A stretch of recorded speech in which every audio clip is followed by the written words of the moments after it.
We went to see the Bangpain Palace near Ayuthhaya and we saw the Tortoise King. Bangpain Palace is about 70 kilometers from Bangkok, 25 from Ayutthaya. It's been a Thai royal retreat for more than 400 years.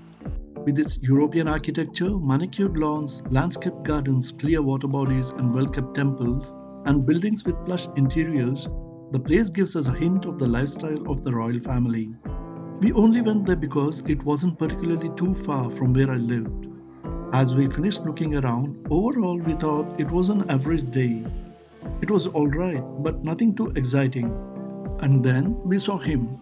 The middle aged man sat at the edge of the pond, his legs knee deep in water, and around him, vying for his attention, were dozens of tortoises.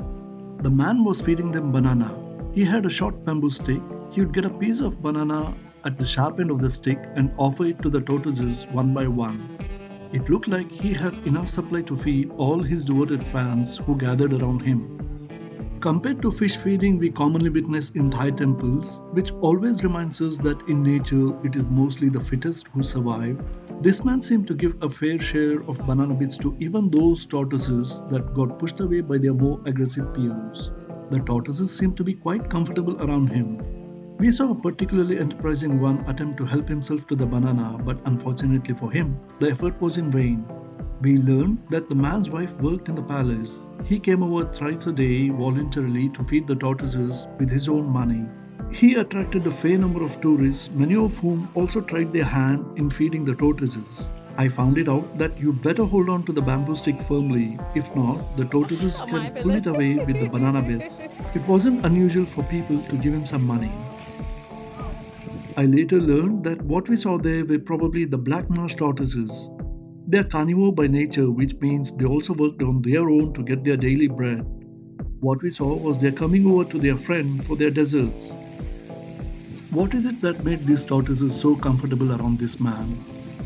Based on a 1986 article by Charles Reed for the Penn State Museum, which explores the bonding between wild animals and human beings, I think of two possibilities.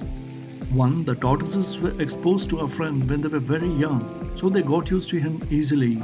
Two, even if some of them were adults when they met a man, they soon understood that he wasn't a threat, so over a period of time they bonded with him.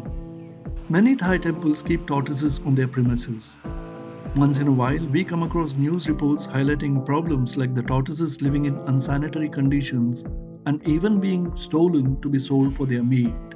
But at Bangpain Palace, the expansive water bodies and the security forces present ensure that such problems are not heard of. So this is how a quite common experience of seeing Bangpain Palace turned extraordinary when we met the king of the tortoises.